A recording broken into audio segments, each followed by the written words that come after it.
DL Ravindra Reddy మొన్నటి ఎన్నికల్లో వైఎస్ఆర్ కాంగ్రెస్ పార్టీని ఓడించాలంటూ పిలుపునిచ్చిన వారిలో ఈయన ఒకరు. చాలా గట్టిగా వైసీపీకి వ్యతిరేకంగా ప్రచారం చేశారు. ఈసారి తెలుగుదేశం పార్టీ అధికారంలోనికి రాకపోతే ఇక రాష్ట్రంలో పరిస్థితులు భయంకరంగా ఉంటాయి, రాష్ట్రాన్ని మరిచిపోవాల్సి ఉంటుంది అన్నట్టుగా కామెంట్లు చేశారు. మైదుకూరులో ఎప్పటి నుంచో పుట్టా సుధాకర్ యాదవ్ని ఈయన వ్యతిరేకిస్తూ వచ్చారు. మొన్నటి ఎన్నికల్లో ఆ విషయాన్ని కూడా పక్కన పెట్టి పుట్టా సుధాకర్ యాదవ్ గెలుపు కోసం మద్దతు ఇచ్చారు డిఎల్ రవీంద్రారెడ్డి. అయితే ఇప్పుడు డిఎల్ రవీంద్రారెడ్డి చెప్తున్నారు, ఈ రాష్ట్రంలో ఈ ప్రభుత్వంలో పరిస్థితులు ఎంత దారుణంగా ఉన్నాయో ఆయన స్వయంగా మీడియా సమావేశం ఏర్పాటు చేసి వివరించారు. ఆయన చెప్పిన 3-4 ఉదాహరణలు ఎంత అధ్వానంగా ఉంది రాష్ట్రంలో పరిపాలన.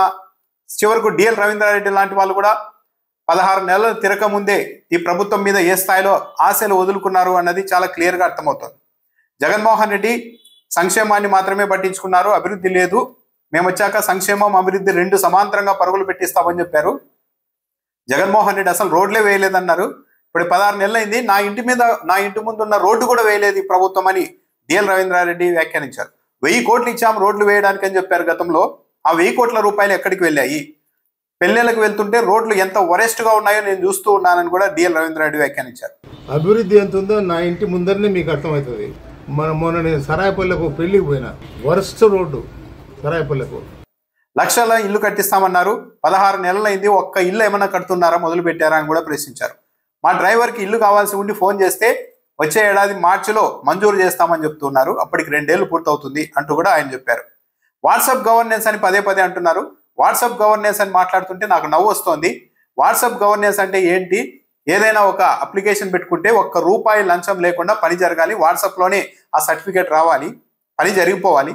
కానీ నాకు తెలిసిన వ్యక్తే ఒక పని మీద ఎంఆర్ఓ దగ్గరికి వెళ్తే ఇలా పని జరగదు, ₹1,50,000 ఇస్తే పని చేస్తామని చెప్పారు. ₹1,50,000 లంచం అడిగారు. చివరకు అంతో ఇంతో అతను అడ్వాన్స్ ఇచ్చి పని చేయించుకోవాల్సిన పరిస్థితి వచ్చింది. ఇలాంటి పరిస్థితులు చూసిన తర్వాత వాట్సాప్ గవర్నెన్స్ అంటూ ఉంటే నవ్వు వస్తుంది. Real time governance, WhatsApp governance, P4, AI, quantum valley ఇలాంటి మాటలు తప్ప ఇంకేమన్నా ఉందా ఇక్కడ అని కూడా ఆయన ప్రశ్నించారు డిఎల్ రవీంద్రారెడ్డి. వాట్సాప్ గవర్నెన్స్ అంటే నాకు నవ్వు వచ్చింది. వాట్సాప్ గవర్నెన్స్ అంటే ₹1 లంచం లేకుండా వాట్సాప్లో మనం పంపిస్తానే ఆటోమేటిక్గా రావాలా. ఎవడో నాకు తెలిసినోడే ఒకడు ఏదో పని కోసం ఎంఆర్ఓ ఆఫీసుకు పోతే ఈ పని ఊరికి ఇట్లా కాదా, 1.5 లక్షలు ఇస్తే కానీ పని కాదని చెప్పాడని అతను చెప్పి అడ్వాన్స్గా కొంత ఏదో ఇచ్చినాడు. మే 31వ తేదీన హిందూ పత్రికలో, ఆంగ్ల పత్రిక హిందూలో ట్రైబల్ ఏరియాలో, ఏపీలోని ట్రైబల్ ఏరియాల్లో ఎంత దారుణమైన భయంకరమైన పరిస్థితులు ఉన్నాయో స్పష్టంగా ఒక కథనంలో వివరించారు. డెంగ్యూ బారిన పడి ఒక అమ్మాయి, ట్రైబల్ అమ్మాయి చివరకు పారాసెటమాల్ ట్యాబ్లెట్ లేక చనిపోయిందని హిందూలో రాశారు. అదే రోజు హెల్త్ మినిస్టర్కి ఫోన్ చేశా, కృష్ణబాబుకు మెసేజ్ పెట్టా, కానీ మంత్రి ఫోన్ కూడా తీయలేదు, ఎలాంటి స్పందన లేదు. చివరకు పారాసెటమాల్ కూడా అందుబాటులో పెట్టలేని దిక్కుమాలిన పరిస్థితుల్లో రాష్ట్ర ప్రభుత్వం ఉందని డిఎల్ వ్యాఖ్యానించారు. ఈ అంశం పైన సీఎంకు లెటర్ రాశా, ఈమెయిల్ కూడా పంపించా, కానీ అక్కడి నుండి ఎలాంటి స్పందన లేదు. ఆరోగ్య శాఖ మంత్రి అసలు ట్రైబల్ ఏరియాకి వెళ్ళినట్టుగా లేరు. ఆ ప్రాంతంలో ఉత్తరాంధ్రలో ట్రైబల్ ఏరియాలో ప్రజలు ఉన్నారా, బతికారా, చచ్చారా అని కూడా పట్టించుకునేవాడే లేడు ఈ ప్రభుత్వంలో అని కూడా ఆయన వ్యాఖ్యానించారు. ఎస్తర్ అనే అమ్మాయి డెంగ్యూ వచ్చి పారాసిటమాల్ లేక హాస్పిటల్లో చనిపోయింది. దురదృష్టకరమైన సిగ్గుమాలిన విషయం. కడప జిల్లాకి సంబంధించి మరో అంశాన్ని కూడా ఆయన ప్రస్తావించారు. ఇది ఒక సిగ్గుమాలిన చర్య. ఈ అంశం పైన కూడా నేను చంద్రబాబు నాయుడుకి లేఖ రాశాను, కానీ ఎలాంటి స్పందన లేదని చెప్పారు. అదేంటి అంటే వైసీపీ హయాంలోనే కడప జిల్లాలో 2024లో మోడల్ స్కూళ్లలో టీచర్ల పోస్టులు, వంట మనుషులు, అలాగే సెక్యూరిటీకి సంబంధించి 44 పోస్టుల భర్తీకి వైసీపీ హయాంలో నోటిఫికేషన్ ఇస్తే ప్రభుత్వం మారింది. ఈ ప్రభుత్వంలో ప్రస్తుత కలెక్టర్ చెరుకూరి శ్రీధర్ ఆధ్వర్యంలో పరీక్షలు రాశారు, ఇంటర్వ్యూలు పెట్టారు, అపాయింట్మెంట్ లెటర్లు ఇచ్చారు.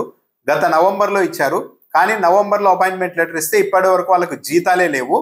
నోటిఫికేషన్లు ఆ రోజు ఎక్కడా కూడా వెళ్ళి ఎమ్మెల్యే కాళ్ళు పట్టుకొని మీరు లెటర్ తెచ్చుకోవాలని ఎక్కడా చెప్పలేదు. మీకు అర్హత ఉంటే పరీక్షలు రాస్తే ఎంపిక అయితే మీకు ఉద్యోగాలు ఇస్తామని చెప్పారు. అదే తరహాలో పరీక్షలు పెట్టి ఇంటర్వ్యూలు చేసి అంతా చేశారు. కానీ ఈరోజు మీరు కాళ్ళు పట్టుకుంటారా, ఎమ్మెల్యేకి ఇంకేం పట్టుకుంటారో, వెళ్ళి ఎమ్మెల్యే నుంచి అభ్యంతరం లేదని ఒక లెటర్ తీసుకురండి అని చెప్తూ ఉన్నారు. ఇంత దౌర్భాగ్యమైన పరిస్థితుల్లో ఉన్నారు. అంటే పేదలు కూడా ఎమ్మెల్యేల దగ్గరికి వెళ్ళి, ఉద్యోగాలకు ఎంపికైన వాళ్ళు కూడా ఎమ్మెల్యేల దగ్గరికి వెళ్ళి వాళ్ళ కాళ్ళు పట్టుకొని లెటర్లు తెచ్చుకోవాల్సిన పరిస్థితి ఎందుకు వచ్చిందని కూడా ఆయన ప్రశ్నించారు. టీడీపీ పోలిట్ బ్యూరో సభ్యుడు శ్రీనివాస్ రెడ్డిని ఈ అంశంపై నేను ఆరాధిస్తే ఎందుకు జీతాలు ఇవ్వలేదు 44 మందికి అని చెప్తే మంత్రి ఆ ఫైల్ పైన సంతకం పెడితేనే జీతాలు వస్తాయంట అని ఆయన చెప్పారు. ఆ తర్వాత విజయవాడకు ఫైల్ తీసుకొని అధికారులు వెళ్లారు. అక్కడ కూడా మంత్రి సవిత సంతకం చేయలేదు. ఆమె పులివెందుల జెడ్పీటీసీ ఎన్నికల సమయంలో ఇక్కడికి వచ్చినప్పుడు మళ్ళీ ఆమెను అడిగాను, అప్పుడు కూడా సంతకం పెట్టలేదు. దాంతో స్వయంగా నేనే శ్రీనివాస్ రెడ్డి ద్వారా నేనే ఫోన్ చేయించి ఆమెతో మాట్లాడితే ఎమ్మెల్యేని ఒప్పించి మళ్ళీ వెంటనే చేసేస్తామని చెప్తున్నారు. అసలు ఎమ్మెల్యేని ఒప్పించడం ఏంటి? ఉద్యోగాలకు ఎంపికైన వాళ్ళు ఎమ్మెల్యేల దగ్గరికి వెళ్ళి వాళ్ళ కాళ్ళు పట్టుకొని వాళ్ళ చుట్టూ తిరిగి లెటర్లు తీసుకురావాల్సిన అవసరం ఏముంది? అసలు ఉద్యోగాల నోటిఫికేషన్లు ఏమైనా ఎమ్మెల్యేల కాళ్ళు పట్టుకొని తెచ్చుకోవాలని ఏమైనా చెప్పారా మీరు అని కూడా డిఎల్ రవీంద్రారెడ్డి ప్రశ్నించారు. ఇది ఒక సిగ్గుమాలిన చర్య. దీనిపైన కూడా చంద్రబాబు నాయుడుకి నేను ఫిర్యాదు చేశాను, కానీ ఎక్కడా కూడా స్పందన లేదు అని కూడా ఆయన వ్యాఖ్యానించారు. ఇక పింఛన్ల విషయాన్ని కూడా ప్రస్తావించారు.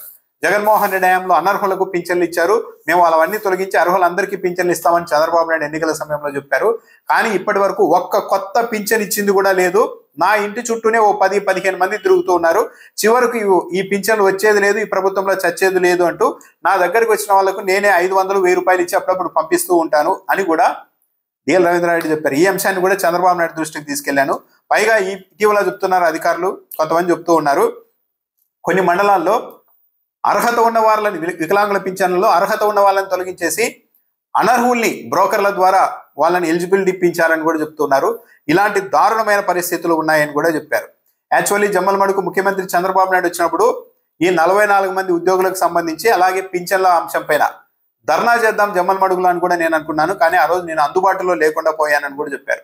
ఒక నెలలో ఒక పింఛన్ పంచడానికి చంద్రబాబు నాయుడు ప్రత్యేక విమానాల్లో ప్రత్యేక హెలికాప్టర్లలో వస్తూ ఉన్నారని కూడా ఆయన విమర్శించారు. ప్రజలకు ఇన్ని కష్టాలు ఉంటే గ్రీవెన్స్ సెల్లను పెట్టారు, కానీ ఒక్క ఇష్యూనైనా మీరు సాల్వ్ చేశారా అని కూడా రాష్ట్ర ప్రభుత్వాన్ని డిఎల్ రవీంద్రారెడ్డి ప్రశ్నించారు. ఎమ్మెల్యేలు కావాలంటే మీరే పింఛన్లు ఇవ్వండి, మీరే రోడ్లు వేయండి, అన్నీ వేయండి, కానీ ఆ పనులు అయితే చేయండి, కనీసం మీరు పనులన్నా చేయండి. ప్రజల్ని ఏడిపించుకుంటూ ఉండొద్దు, మీకు మంచిది కాదు అని ఎమ్మెల్యేలకు చెప్పారు. మీకు ఓట్లేసిన పాపానికి ప్రజలు రోజు ఏడుస్తూ ఎందుకు కూర్చోవాలి అని కూడా డిఎల్ రవీంద్రారెడ్డి ప్రశ్నించారు. 3 ఏళ్ల తర్వాత జనంలో తప్పనిసరిగా చైతన్యం వస్తుంది, అప్పుడు ఈ ప్రభుత్వాన్ని పడగొడతారని కూడా ఆయన వ్యాఖ్యానించారు. మన దేశంలో ఇతర దేశాల్లో లాగా ప్రజలు వీధుల్లోనికి వచ్చి ప్రభుత్వాన్ని పడగొట్టే సాంప్రదాయం అలాంటిది లేదు. కానీ 3.5 ఏళ్ల తర్వాత తప్పనిసరిగా చైతన్యం వస్తుంది, ప్రజలు ఎన్నికల్లోనే పడగొడతారు ప్రభుత్వాన్ని అని కూడా చెప్తున్నారు. కాబట్టి ఇప్పటికైనా రాష్ట్ర ప్రభుత్వం మేల్కోవాలి, పద్ధతిగా ఉండాలని కూడా ఆయన డిఎల్ రవీంద్రారెడ్డి చెప్తున్నారు. సో డిఎల్ రవీంద్రారెడ్డి జస్ట్ ఎన్నికలకు ముందు ఆయన పూర్తి స్థాయిలో తెలుగుదేశం పార్టీ రావాల్సిందే, ఈ రాష్ట్రం బాగుపడాలంటే అని మాట్లాడారు. తప్పేం కాదు, ఆ రోజు ఆయన అభిప్రాయం అది ఉండొచ్చు. వైసీపీని గట్టిగా వ్యతిరేకించారు. అలాంటి డిఎల్ రవీంద్రారెడ్డి ఇంకా 1.5 ఏడాది కూడా తిరక్క ముందే, పైగా ఆయన ప్రెస్ మీట్ ప్రారంభంలోనే చెప్పారు, ఈ రోజు రాష్ట్రంలో సమాజంలో జరుగుతున్న పరిణామాలపై మాట్లాడకుండా నోరు విప్పకుండా ఉంటే తప్పు చేసిన వాళ్ళం అవుతామనే నేను ప్రెస్ మీట్ పెట్టానని కూడా చెప్పారు ఆయన. అంటే పరిస్థితులు ఇక మాట్లాడకుండా సరే చూద్దాం ఇంకా కొద్ది కాలం అని వేచి చూసే స్థాయిలో కూడా పరిస్థితి లేదు అని పరోక్షంగా డిఎల్ రవీంద్రారెడ్డి చెప్తున్నారు. సో గత ఎన్నికల్లో అంతగా మద్దతు ఇచ్చిన డిఎల్ రవీంద్రారెడ్డి లాంటి వాళ్ళే ఏడాదిన్నర తిరక్క ముందే ఈ ప్రభుత్వం ఇంత వరెస్ట్ గా ఉంది అన్నట్టుగా మాట్లాడుతూ ఉన్నారంటే ఇక ఏ స్థాయిలో తెలుగుదేశం పార్టీ ప్రభుత్వం పైన ప్రజల్లో వ్యతిరేకత ఉందో అర్థం చేసుకోవచ్చు. అయితే దీన్ని రెక్టిఫై చేసుకుంటారా అంటే ఎక్కడ లేదు, ఇక్కడ కనిపించడం లేదు. ఎందుకంటే ఈ అధికారం ఉన్నది మనము హవా చలాయించడానికే కదా అన్నట్టు పై స్థాయి నుంచి కింది స్థాయి ఎమ్మెల్యేల వరకు అందరిలో కూడా అదే అభిప్రాయం ఉంది. అధికారం ఉన్నది ఊరికే కాదు, మనం ఇష్టానుసారం చేసుకోవాలి, అప్పుడే కదా ఈ అధికారానికి ఒక అర్థం.